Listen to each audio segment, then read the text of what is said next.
Marvel Snap is currently in the midst of the largest bit of community backlash that I have seen since Nexus events, and in my opinion, perhaps the most deserved bit of community backlash since Nexus events, and there is one reason why. And it's this card, Kid Omega, which is available technically in the High Voltage Overdrive shop. More specifically, the problem is with a number that is just off screen. That number, 50,000 volts from High Voltage Overdrive are required to unlock Kid Omega. There's one other number that is also driving this backlash. That number. It costs 9,000 gold to get those 50,000 volts. Now you might be saying, well, how bad can it possibly be? Every other high voltage has given you a card. And for that, I think we have to turn to some math, because the fundamental truth about this game mode is you are not getting Kid Omega from high voltage without spending some amount of gold. This is a not necessarily betrayal, that sounds a little bit dramatic, but an undermining of player expectations. Every other limited time game mode has come with a card reward and the ability to earn that card by playing the game mode in not necessarily a reasonable amount, but in an amount that is actually mostly possible. Kid Omega, based on the math that we understand right now, in order to unlock him, you will have to win more than 50 games of High Voltage Overdrive per day. That is, if we're ballparking about a 50% win rate, about 8 hours of High Voltage Overdrive during the week that this game mode is available. In High Voltage Overdrive, there are a couple basic things to understand that'll help set the stage for why this backlash is so severe. You get about 20 volts per win in High Voltage Overdrive. That's a reasonable number when you aren't trying to climb to 50,000. The vast majority of your volts will come from completing your missions, which you can spend gold in order to reset. However, doing so still puts an inherent price tag on Kid Omega. The basic understanding that I have is that in order to purchase Kid Omega, in order to acquire Kid Omega, you can grind out the entire high voltage track. You can do all of your missions, log on and complete every single one of them, and you will still have to spend about $20 worth of gold in order to get Kid Omega. This entire event is, at best, a discount on Kid Omega. It is not acquiring Kid Omega. It is not anything like that. You abandon everything else in the store. You only focus on Kid Omega and you get a discount on him. By contrast, here is a graph created by Lauren Whatevs on Twitter. It shows the comparison between high voltage volts required to get the first Ghost Rider and the high voltage votes required to get Kid Omega or Cobra, the other card available in this game mode. We haven't even talked about Cobra. He's not even a big part of this. He's available in portal pulls. Each of those portal pulls costs 15,000 volts. He is the only card in the portal pulls. There are a couple of variants available as well. But the larger point here is just the gap between the first Ghost Rider and just Kid Omega.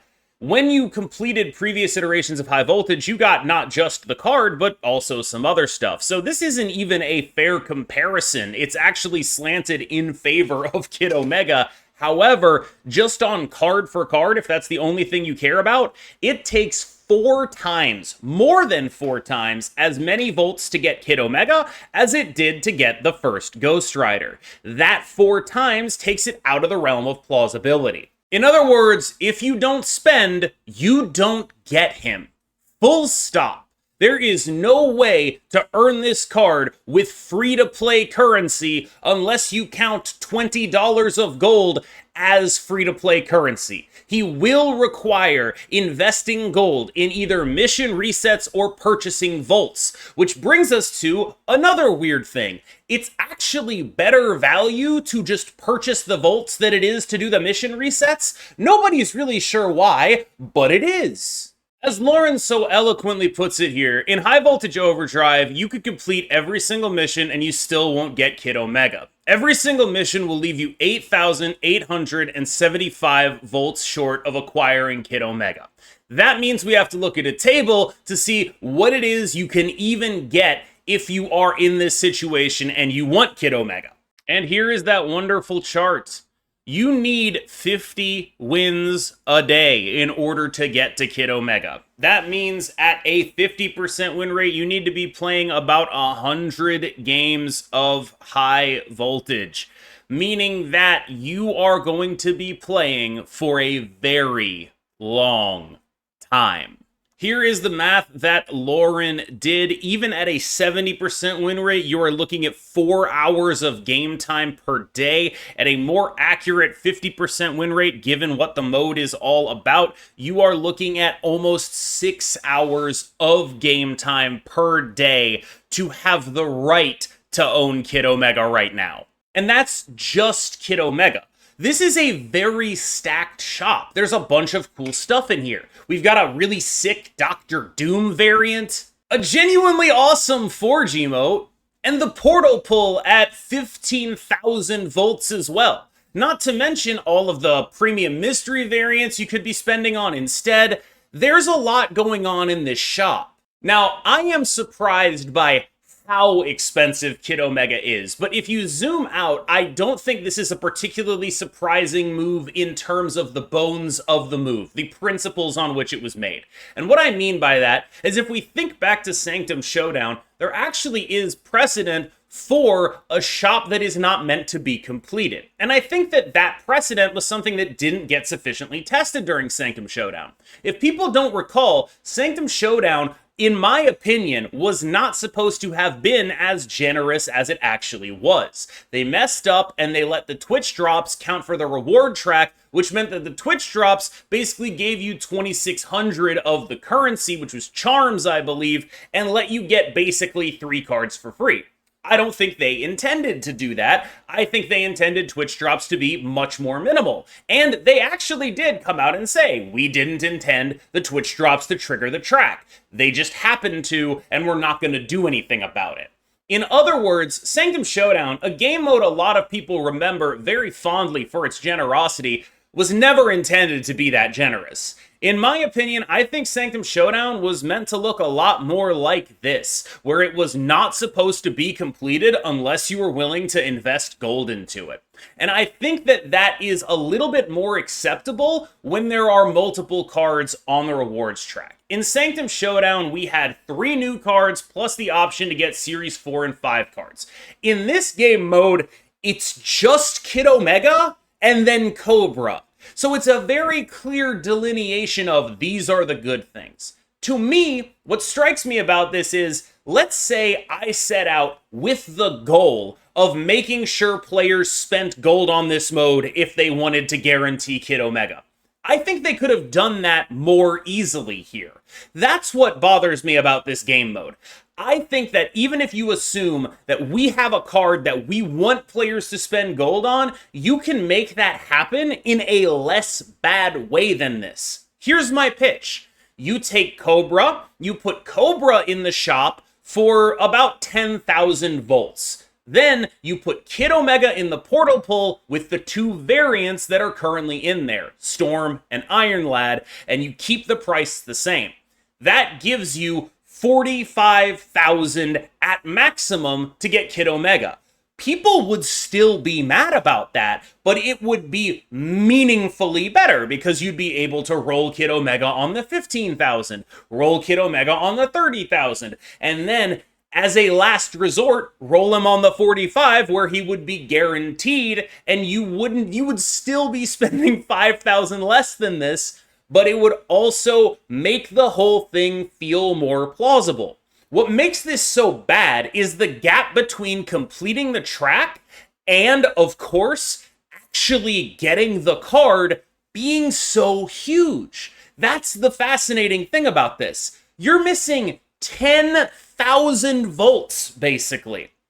Even just missing 3,500 thousand volts, that is a much more easy lift for a player to be like, okay, I'll spend $5 worth of gold to get my 3,500 volts and convert this all into Kid Omega. People, again, would still be mad. But what I'm trying to illustrate here is that this feels like the worst possible implementation of something that is designed to do this.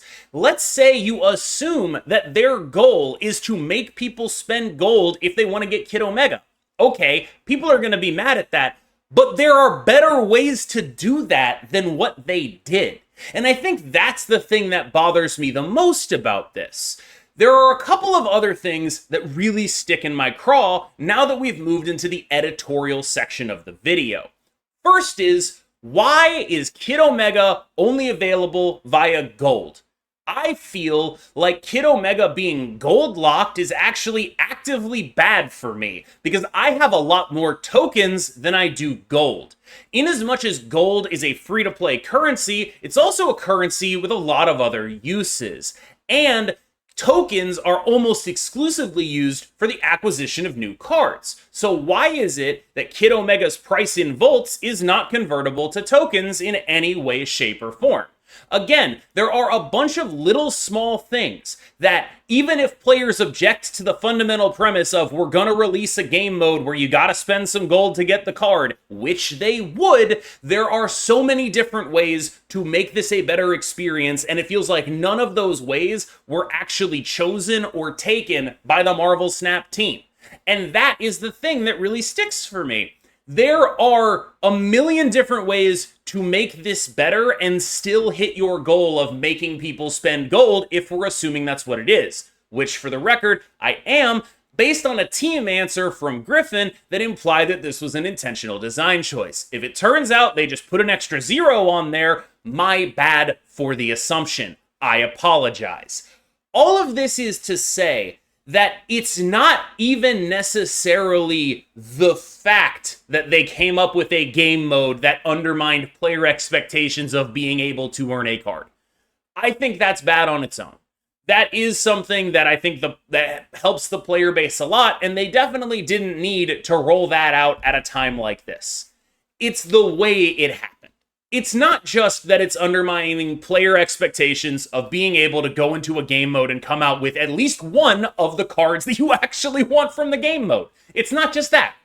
It's also that it was done in such a way that it really starkly showed some of the flaws in Marvel Snap's monetization. Speaking of which, 9,000 gold is like way too much for a Series 5 card. A Series 5 card costs like 8,000 gold. This is actually legitimately the most expensive card in the game, and you can't use tokens on it. It has to be gold. Like, that is, again, this is just one of those things where it's like, there's so many different things they could have done to make this less bad. But fundamentally, where you zoom into it, like, the base premise is something I think a lot of the community will vocally reject. But if you're going to do something a lot of the community will vocally reject, I feel like it's really important to make sure you do it in the best possible way. And that's the thing that sort of didn't happen here. So a couple of suggestions for next time. I think one thing to do would be to make the card that you're trying to make people spend gold on purchasable with tokens in some way. I think that would go a long way. I think another thing that you could do would be to make the card not overly expensive relative to a normal cost of a card in tokens converted from gold. That would go a long way too. Another thing you could do would be to lower the difference between the maximum available volts from the event and the price tag of the card. I think any of these would have alleviated a lot of this backlash. Even something as simple as being able to convert tokens into volts for Kid Omega alone would go a long way. Kid Omega costing 8,000 gold instead of 9,000 gold would go a long way. And I know there are people out here watching this video who are like, Cam, the fundamental premise is what I object to. And I think it's fine to object to the fundamental premise. What I'm making this video to say is, there's no reason it has to be like this. If you are Second Dinner dead set on making a game mode that drains people's resources if they want the card from it, which, to be clear, I don't think you really have to do, but let's assume you do. You can do it better than this. You could have put Kid Omega at 45,000, and that would have reduced the gap and allowed people to spend a little bit less gold, which would have made the whole thing feel more attainable. But once people start doing the math and realize that you need to play 450 games of a game mode, you need to play 5 to 8 hours every day if you want to get this card for free, it becomes very bad very fast. There is an amount that players will put up with. And I think that's sort of the thing that's getting me about this. I think genuinely that with like 3 or 4 tweaks, they could have gotten away with this. And because they didn't make those tweaks, they're getting lambasted everywhere. And I think on the one hand, it bothers me that they didn't feel the need to make those tweaks. Like, it just seems like, I don't understand why, if you can get away with this, you would choose not to get away with this. And on the other hand, it strikes me as very odd that this happened at all, because it feels like they themselves were caught off guard by this reaction. One of the things that I've been thinking about a lot is Nexus events, and the similarity they actually have to a card like Kid Omega. Nexus events were Marvel Snap's original method of card distribution. The idea was that you would roll in a gacha, cost about $100 to guarantee the card. You would roll in a gacha, you would get some other stuff along with it, and then you'd get the card. The first Nexus event had Destroyer and Valkyrie in it. And those cards would be exclusive to you for about a month or 2. And then they would eventually drop into the regular series pool, after which time everyone would be able to get them. This is where series drops actually came from. They were part of the original card acquisition system, and they were very generous because the original card acquisition system was a fairly high level and intense gacha. So the downside was you would be spending a lot of money, but if you didn't want to spend money, you just had to wait and get farmed by the people that spent the money on the good cards. So this was roundly regarded as a bad move, and it got sort of blasted repeatedly by players in the beta. And the thing that reminds me of Kid Omega is not the reaction to Nexus events, but the dynamic. This is a card that I think a lot of people think is pretty good, that is available pretty much only if you pay. It is not a card that is available to anyone for free, but in a month, you'll be able to get it normally with tokens. And I think that dynamic is something people are specifically quite averse to in Marvel Snap, because it starts to feel like, how many times do we have to teach you this lesson, old man? I personally object to the idea of a game mode where you play to earn a discount. I think that is bad. I also think that the way they implemented play to earn a discount on a card makes this feel way, way worse than it probably could have otherwise. And I think maybe it's possible that play to earn a discount could have worked if it wasn't like this. But I feel at this point that the well has been so poisoned that if they try something else like this, and keep in mind, there's another Sanctum Showdown in a week, there could be a very bad reaction. All right, y'all. Thank you so much for watching. I really appreciate it. I have been, if you can't tell, sort of ruminating on this for the past, 24 hours or so. I don't really know what the appropriate thing to do in a situation like this is, so I just wanted to make a video and share all of my thoughts with you. Thanks so much. I've been KMBest. I'll see you tomorrow.